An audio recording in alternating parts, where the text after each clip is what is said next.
So I said we're going to do some stuff on Pesach tonight, and what I'm going to do with you tonight is taken from the story of Reb Tzadok of Lublin. Reb Tzadok is somebody when I was your age, I certainly had, meaning in high school, I certainly had no idea who he was. I only discovered him later after finishing high school. Reb Tzadok was probably the greatest Baal Machshava of the last several hundred years.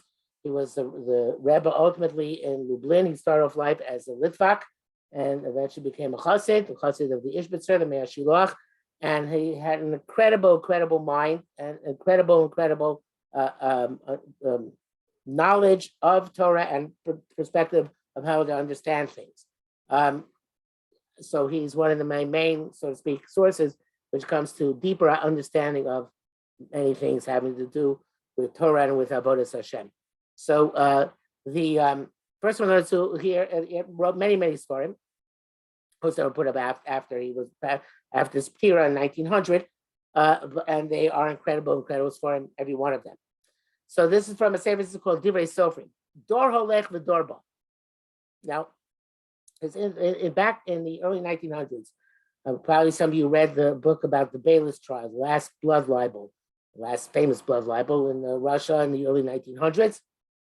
And one of the anti-Semitic charges, which is put on the Mendel Beilis, the defendant, was that in the Talmud it says that Atem Krim Adam, Vein Umos Olam Krim Adam, that Jews are called Adam and the nations of the world are not called Adam, which sounds pretty anti-Goyish, so to speak. So the Meir Shapiro, who was ultimately later the Rosh Hashiva of Yeshivas Chachmei Lublin, responded to that charge, according to what I read, and is saying that it's not meant as a put down for the nations of the world, but rather it's talking about unique quality of the Jewish people. That Jewish people throughout the world, throughout the generations, are one, what the Kuban call shir koma, one entity, one large body, and there is all the generations, and everybody in the generation is part and parcel of Am Yisrael, and they really can never get out of it. And no matter where they are, they're part of this great body, and that's why we have this unique connection with each other, which no other nation in the world has, and it transcends time and place. So, for example, you can have nations which disappear. Am Yisrael never disappears. You can have people who move from one nation to another nation and get another nationality. You never lose the nationality of being Jewish. It's all one large body. And for Rav Zevin, one of the also great thinkers of the 20th century, he says that the first generation in the Midbar is called the Dor Deo, which is the generation of the head. And the last generations before Mashiach comes are called Ikvasad Mashiach, the heels of Mashiach. So that's how you see that connection through the generations between the top generation, the Dor Deo, and the last generation, the lowest generation, the Ikvasad Mashiach. That's a beautiful piece, not for now, about what the milas of each generation are and why Mashiach Dafka comes in the generation, Ikvus and the Mashiach, the generation of the heels, and he didn't come the generation of the head. So be that as it may. As he said, Reb Tzadok says here, a similar idea. Dor lech v'dor ba. A generation, there's a pasuk in, I believe it's called correctly, in Koheles, generation goes and generation comes. Perish bazar, Ador Sholei Chusheba. The generation which went is the generation which comes. Now, there are two ways of understanding that. He says, Milvat Sodo Gilgul. See, the way of understanding that in Kabbalah is that it's based on the concept of Gilgul, Gilgul Neshamos, meaning that the same Neshamos which existed previously come back again later on. Dor Lech v'Dor Ba, the Neshamos are the same Neshamos, they come back. But that is this also pshuta kamashmo. Besides that, the idea of Gilgul, the reincarnation idea, there's also a pshat in this pasuk, and in this Zohar. Meaning, the Knesset Yisrael b'chlal nechshav ekol echad b'chol dor. Am Yisrael is considered one entity, no matter throughout the generations. No generation is separate and distinct. They're all united and linked. It's It says that Milchama Hashem Amalek midor dor. Amalek says that it's each generation is separate, and therefore there is no schus of previous generations, and therefore Am Yisrael each generation is judged on its own. We say l'dor v'dor nagigod lecha. Each generation, all your nations are united. It's not dor but dor vidor. So all the generations, throughout history of Am Yisrael are connected, and therefore, Valkain, Avosenu Chatu ve'enam, Banachnu Avosenu Sabalnu. This is true about Am Yisrael, and really, it should not be true about any other nation. People say the people who are so to speak, pro-Russia and anti-Ukraine say that the Ukrainians deserve their suffering because 80 years ago in the Second World War, there were Ukrainians who were sided with the Nazis and committed atrocities together with them, which is true. And that 40, 50 years before that, the Ukrainians were holding pogroms and killing Jews, which is true too. But this notion that the generations united is unique, a notion for Am Yisrael.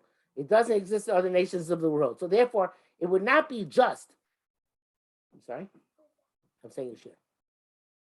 Okay, it would not be just to other nations to actually punish one generation because of the averos of a previous generation. It's not their fault. But Am Yisrael is not like that. Am Yisrael says is that we're all one. And therefore, yes, later generations suffer, just like they have the merit of previous generations. It's two sides of the same coin. You want to have schus avos, you want to have the merit of the avos, you also have to suffer sometimes because of the chatoim of the avos. And as he says, we have a chazal which says, Sanhedrin ein puranus b'chulei shel egel harishon. There was no puranus of no affliction which Am Yisrael underwent, which did not have part of the punishment for the egel. It says there, the one it says there, after 24 generations, it was the punishment sufficed. That means for the first 24 generations after the Chet Egel, each generation had a little bit of the punishment for the Dor Egel, which is spread out over time. So therefore, since it's spread out over time, each generation is not on its own. It has to atone for the Chet Egel, which came previously. The Chen, it's a typo here, Chen Chet Nischaria, Ches, not a Chaf. Chen Chet Nischaria Nigda B'chorban Acha Kamadoris, which was a bit. This the Gemara says that when Nebuchadnezzar came to destroy the Beis Hamikdash, he found the blood of Zechariah, the Navi, boiling. It was several generations previous, and he slaughtered hundreds of thousands of Jews until the blood rested. So we see that again, it's many generations later, and yet Am Yisrael is held accountable for the averos which happened many generations earlier.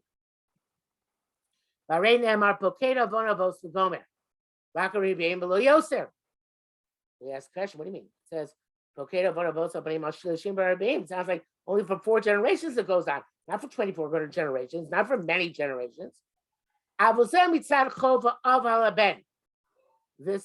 has to do with a specific father's deficits, how long they can have an impact on his children. That's only for 3 or 4 generations. Each individual father, each individual unit. But when we talk about the totality of the Jewish people, I say that the Chet Egel, which is a sin which is committed by the totality of the Jewish people, so then it doesn't work that way.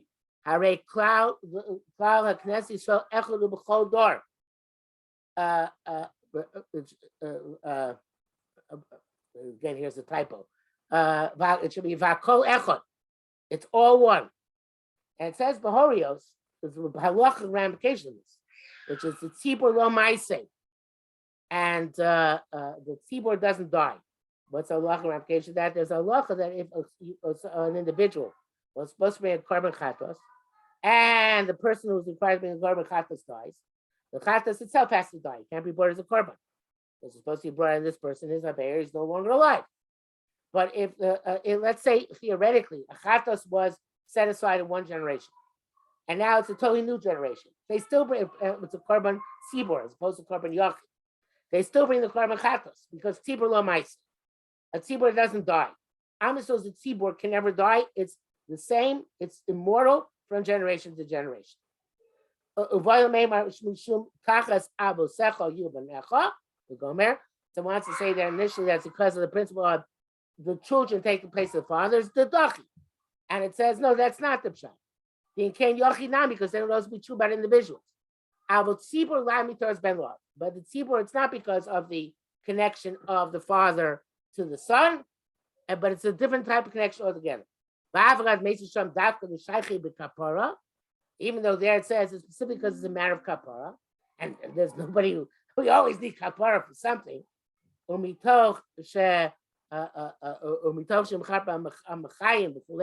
Since it's mechaper and chaim, it's also mechaper on the mesim. So then he says, okay, nevertheless, that would only be if we hold on to the same sin. So here too,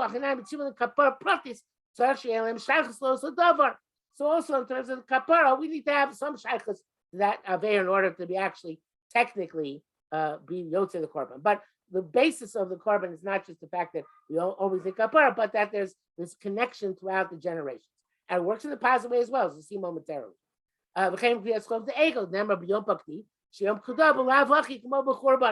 There's the Hashem says to Moshe, when I come to revisit sins of Am Yisrael, whatever generation I'm going to revisit the Chet HaEgel. It's certainly true of Amina Toiva. Says Yirmiyahu Navi says to Am Yisrael, I remember the chesed of your youth when the Tzias Mitzrayim, when he went after me, but in the midbar, in the desert, Eretz Lo Zruah, you had such bitachon in me. Those people are long dead. It's hundreds of years earlier.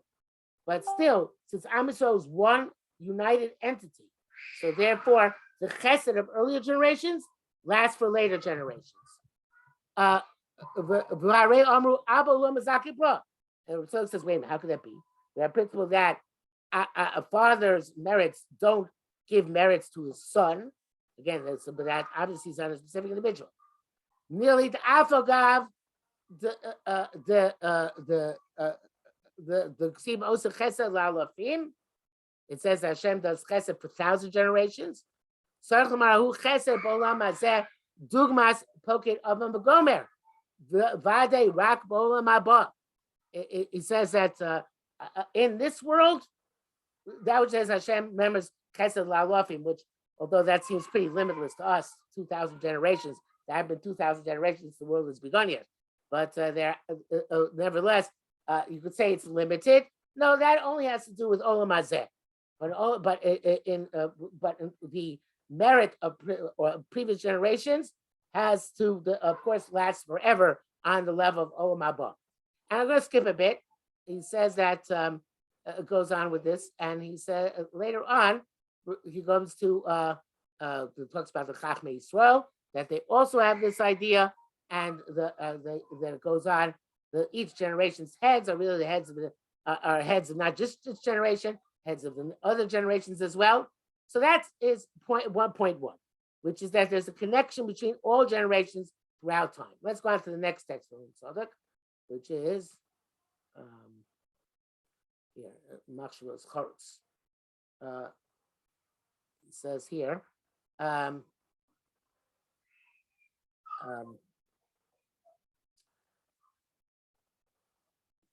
Here. Second. Okay. Psichas HaTorah of Aleph. The Torah opens with the letter Aleph. And the Anochi. From the Torah opens Anochi Hashem Elokecha, not the Torah itself, but the Aseret HaDibros. And everything stems for all time from that Aleph, which is the ultimate unity between Am Yisrael and HaKadosh Baruch Hu. The Torah itself begins with the base, because the Torah itself had begins with the Brias Olam, when things were separated. The world was created and things were separated from each other. What things brought things back together? Not the Torah. So the base became an Aleph. Everything which was distinct became unified again. And he says this starts at this coming together at the time of Yetzias Mitzrayim. He says, "U'b'nisan nizgala or zeh, the haschola al shema osim." This is the beginning of the light, which comes from, which going to come into the world with Matan Torah. And that's why, of course, the first mitzvah they give is mitzvah of Rosh Chodesh, on Rosh Chodesh Nisan, when the Gula begins, and the process of Gula is to show how everything is connected back, especially Am Yisrael is connected back to HaKadosh Baruch Hu. And he says that this is, he says, of course, this is also going to be at the ultimate Gula, when the ultimate Gula occurs, that there's also going to be this this unity, which everything which looks separate and distinct from HaKadosh Baruch Hu comes back together. And then he sings down here, the Yetzias Mitzrayim, Kol Echad Masi. Every Jew is able to perceive the idea of Yetzias Mitzrayim. U'kamasha Kasu, and like we say in like it says in Agara, B'chol Dor V'Dor Chayav Liros Kiluhu Yotza MiMitzrayim. In every generation, a person has to see himself as if he left Egypt. The Kol Echad Mitzrayim Masik Or Zeh B'Nisan B'chol Shana V'chol Dor. And this light comes back every Nisan to every Jew wherever they are.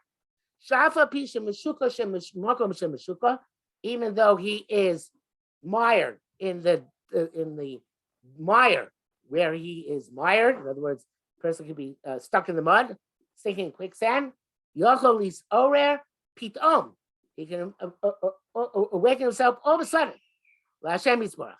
Let's say so chomine hishtakus, and to leave any type of sinking sensation which he has because of being involved in things which are not appropriate or things which hold him back. Shua Mitzrayim. That is our own personal Mitzrayim. What is also Mitzrayim? It's Meitzorim. Meitzorim are the Mitzrayim. It comes to Lashon of Meitzar. Meitzar means a boundary, but it's also Meitzar because Lashon Tzar, which makes you feel that you're in a narrow and constricted place. So they say in Hallel, Mina Meitzar Karasika. We call out from this narrow, constricted place to HaKadosh Baruch Hu.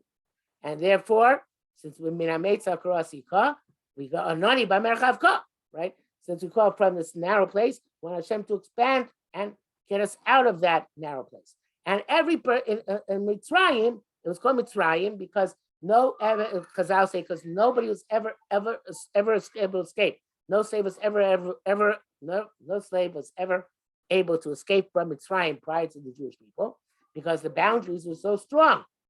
That was impossible to escape. The Hasidim say the reason why no slave was able to escape from Mitzrayim because nobody wanted to escape. Because even being an Eved in Mitzrayim was a tremendous level of Olam Hazeh, like the Jews said when they left. So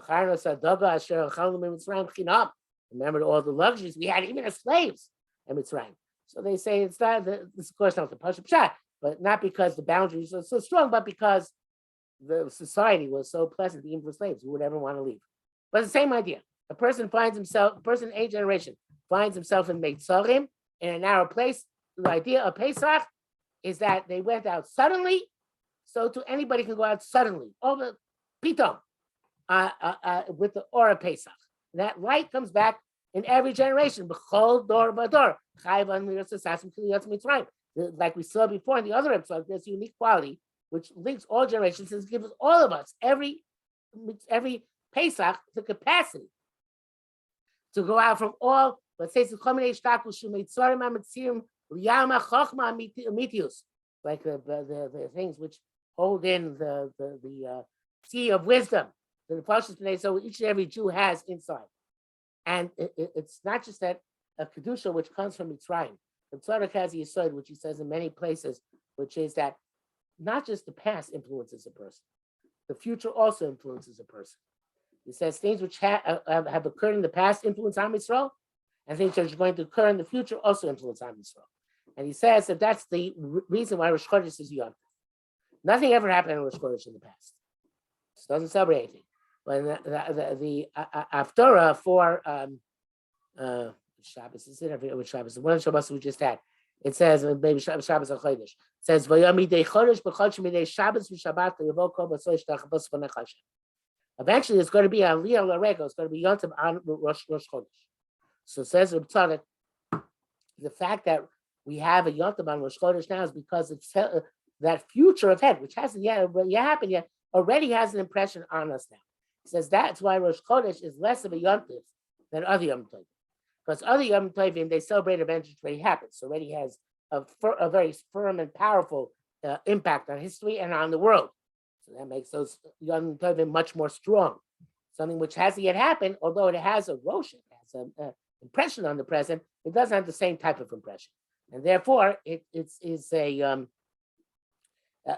not as big a Yom Tov as the other Yom Tovim. And then Tzadok says, I don't see this, but he says this. He says, the closer we get to the Geula, since the closer we get to the eventual Aliyah L'Rego, which is going to take place on Rosh Chodesh, the more Rosh Chodesh becomes for us a Yom Tov. People feel Rosh Chodesh is more of a Yom Tov, right?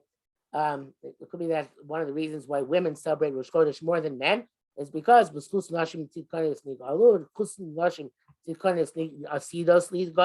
Geula takes place in so they already feel Rosh Chodesh as being a higher thing more than the men do, because there's the schos of Geula. Okay, so here he says, so by Nisan, it's not just the or of the past, which one senses in Nisan. One can sense in Nisan also the or of the future. It says here, the Kedusha is eventually going to come. She's Gala b'mheir b'yameir b'yamos Mashiach. When it's going to be revealed, sheyesh b'chol nefesh b'Yisrael sheyesh lam chayil kol ha'mabah. All Jews have that kedusha. Well, because the Gemara says there are Jews who have no chayil kol ha'mabah. The Gemara says darshe rishumos. The ones who understand impressions. The impressions means, says Reb Tzadok, the impression of the eventual future when the ultimate Geula will come. If they know already, no, it could be that Al-Pi history. It could be that looking back historically, because the bad things that they did, but really you should know everything finds a tikkun at the end, and even those neshamas. So therefore, the Roshem is already there. We can sense that, or even those people who are considered to be big Rishoyim, they also have a chayil kolam haba. So he says that sheish b'chol never yisrael sheish b'chol haba. V'kenomar kimei tzeischa, like that's what it says. Kimei tzeischa me'eretz Mitzrayim erecha niflos, like the days you left Egypt. What do you mean they live? It says about the generation of Geula will come. Like the days you left Egypt, I will show you wonders. What does it mean? No means that every person, even if they're not a generation which left, because they're many generations later, and even not a generation redeemed because there are many generations before, but it's all unified. Okay, I'm going to make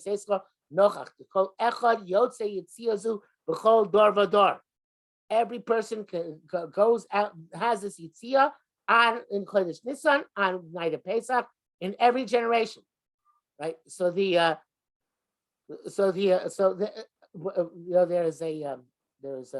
Chovas HaTalmidim. That's the Rebbe who wrote the amazing story, which someday you'll learn.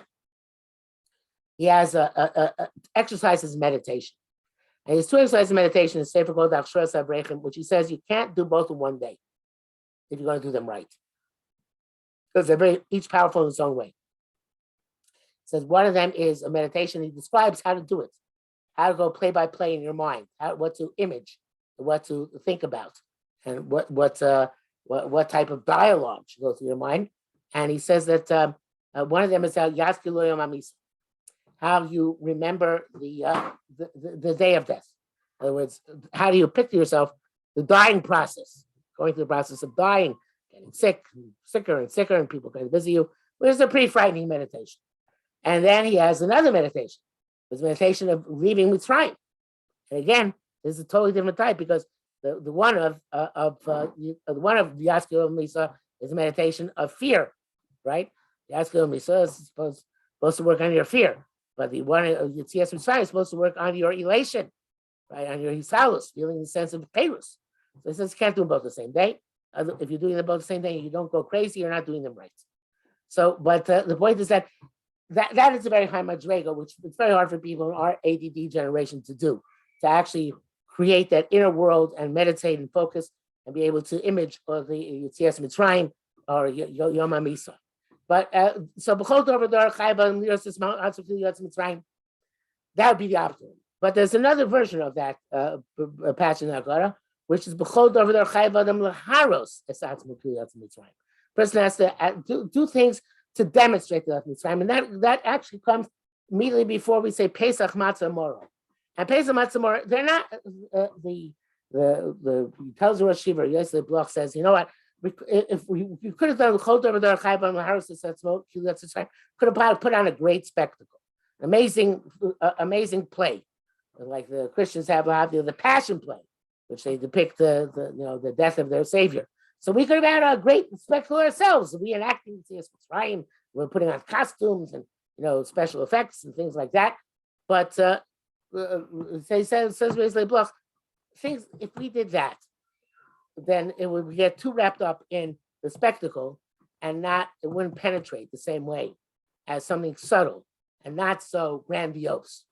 And so he says we have Pesach Matzah Moror in order, and we say not just eat them. We'll say al shuma. You don't have anywhere else until we talk about the reasons for mitzvahs, which we do, in order to be able to experience the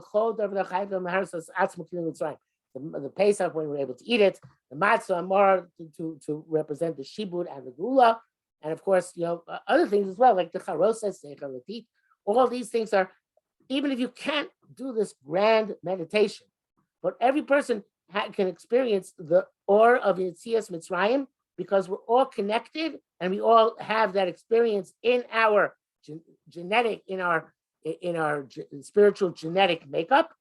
We can all experience that from the past and experience it in the present. So therefore, a person that can get this or on Pesach, any year, any time, they just have that in mind. It actually takes usually like tuning out for a certain amount of time during the Seder. But if you're always tuned into your family Seder, so then perhaps you won't get the opportunity to reflect on this concept. But you can tune out for a few seconds, a few minutes, and think, wow, it's as if I'm leaving Mitzrayim. And it means that I can leave my Meitzarim, my boundaries, those things that restrict me, those things that hold me back. And no matter how deeply mired I was in them, I'm able to uplift myself and function on a higher level, preferably thinking about how I possibly could do it. And then we'll come to the last Reb Tzadok with that. This one from the Reb Tzadok in Pesach says, the Gemara, Lechem Oni, Shoni Melov Barim Harbe, says that the Lechem Oni is the bread, upon which we say many, many things. And he says, Avaya Shetzothios Der Shel B'Tshuva, the night of Pesach, the supposed to be there. Question and answer. Ben Shlomo Ishtana was asked by Ishtana of Avi Meshivon. His father responds to him. Was Kasav Ben Shlomo of Chulei Ishto Shalto. He has a son. His son asked him. Does have a son? His wife asked him. Lavu Shol Atzmo. If not, he asked himself. Chem Mamar Al Gil Matzah Shonu Ochlim Al Shuma. Mor Al Shuma. Chulei. Ben Rin Stam Matzah Shonu Ochlim. Al Shem Shelo He speak. We don't say we eat the matzah because the dough didn't rise. We do it shterach shel b'tshuva. We say matzah shenochlim al shuma XYZ, right? Not that should make a statement. Ask a question. Why? So v'hainu shebalayla tzarich adam lagish b'nafsho chadoshos. Person has to feel a renewal the night of Pesach. Shetzarich adam lirosis atzol. Person has to see himself kilu hu yatzam mitzrayim, as he himself is leaving Egypt. V'hainu she'oz hargish adam b'nafsho. Hergesh chazak sheyotza min hayetzer. Meitzar, Mitzrayim, is also related to Yetzer. Yetzer is Yetzer Tov Yetzara. The word comes from the form, Yetzira, right? There's a Yetzer, something of a formative influence, which is positive, formative influence, which is negative. But just like a potter, when he forms something, he shapes it. He makes this a narrow place a wide place. He's Sar Tsura. So too, every person has their Yetzer, which is formative, but which they can actually just like leaving Mitzrayim, the night of Pesach, they can leave the Yetzer. So he says, so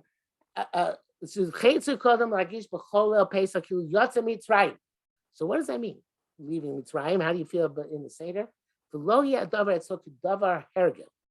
person should not feel like he's stuck in a rut. he's doing something out of habit and by rote.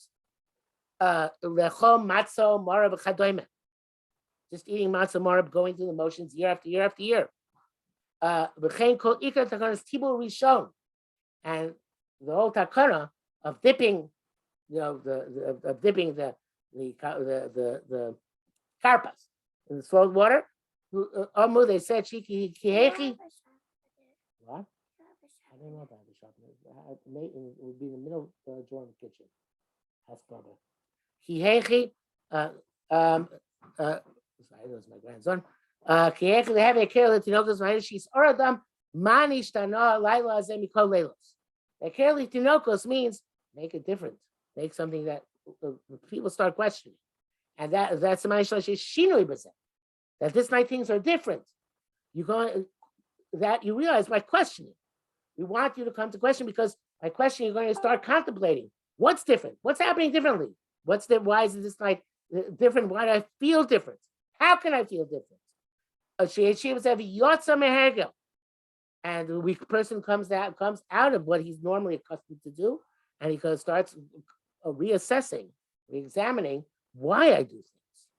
Normally, a person who's mired in habit and in following habit, they don't ask why they do something. They just do it because they used to do it, right? That's basically a very fundamental principle. Unfortunately, in education, in chinuch, is that we habituate you to do things, and you don't ask why anymore. You just do them. We teach you from an early age to do things, and you just assume that that's what you're supposed to do. You never ask why, which is effective in a certain way, but it's very, very negative in another way. So he says that person has to start reassessing everything from the beginning. He said the karpas represents the color of Adam Rishon.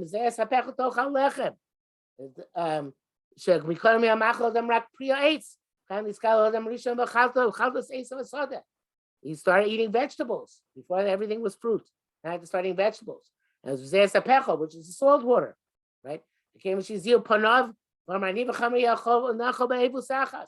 said we have to go eat in out of the same food, the same trough, so to speak. Until Kodesh Baruch Hu said, "No, we'll give you bread."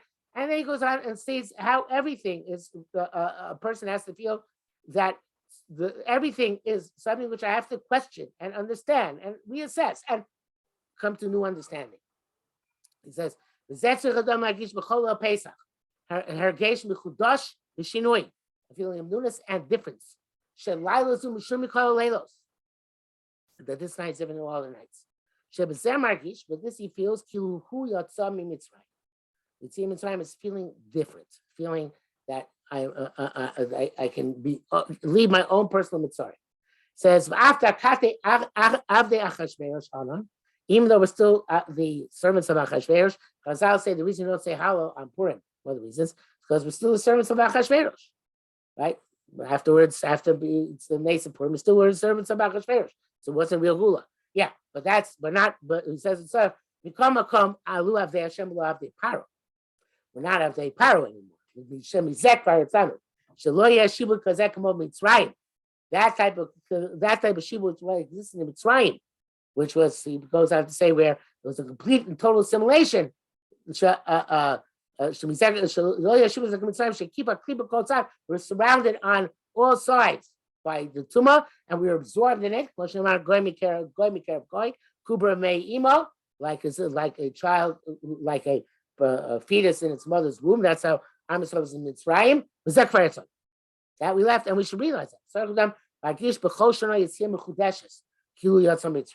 Person feel every year that it's a new Yitzhak, as if he himself has left Mitzrayim. He himself is leaving Mitzrayim. He himself is leaving his Mitzrayim, his confines, the night of Pesach. And that's why the Pesach, a person is supposed to feel like he is, and we do all these things to feel like a Ben Chorin. Ben Chorin doesn't mean somebody who's free in the sense of simple freedom. That's called chofesh in Hebrew. To be chofshi is to be free. A Ben Chorin is somebody who's noble, an aristocrat, somebody who's on a higher level of functioning, somebody who has an idealism and a mission and a purpose. That's why the chinuch says there's a mitzvah the night of Pesach not to break any bones of Korban Pesach. Why? Because although this is not true anymore, Once upon a time, noble aristocratic people didn't break bones to get at the marrow when they were eating at the banquet. So Am Yisrael is told with the Korban Pesach, don't break the bones, get at the marrow. Act as a person who is a more refined, elevated, more significant person who has a mission and purpose in this world. And again, every generation is linked to Yetzias Mitzrayim. Every generation is linked to Gula Sida. Anybody can contemplate this tonight in Mitzrayim. Even they can't make a great meditation, but they can think about this with the Pesach Matzah Maror. That I feel at least for the night. Maybe I can draw it into the rest of the year. That I'm Yotze, I leave my Mitzarim behind. I leave my confines and constrictions behind. I can elevate myself and make myself a better person. And I feel that connection to the mission and purpose of Mamleches Kohanim B'Goy Kadosh, that unity with HaKadosh Baruch Hu, which is the Aleph of Anochi, which came after the base of Bereshis, which gives me this special level and special mission. And the truth is that we left the Avos of power, became Avodim of HaKadosh Baruch Hu. But Eved Melech Melechu, the slave of a king is like a king. And that's why the highest Madrega is to be but Moshe Rabbeinu was to be Eved Hashem. And Chavetz Chaim would not say Brich Shmebi when the Torah is taken out because it says, Ono Avdu the Kucha Brichu. And it's a very high Madrega, he said. How can I say Ono Avdu the Kucha Brichu?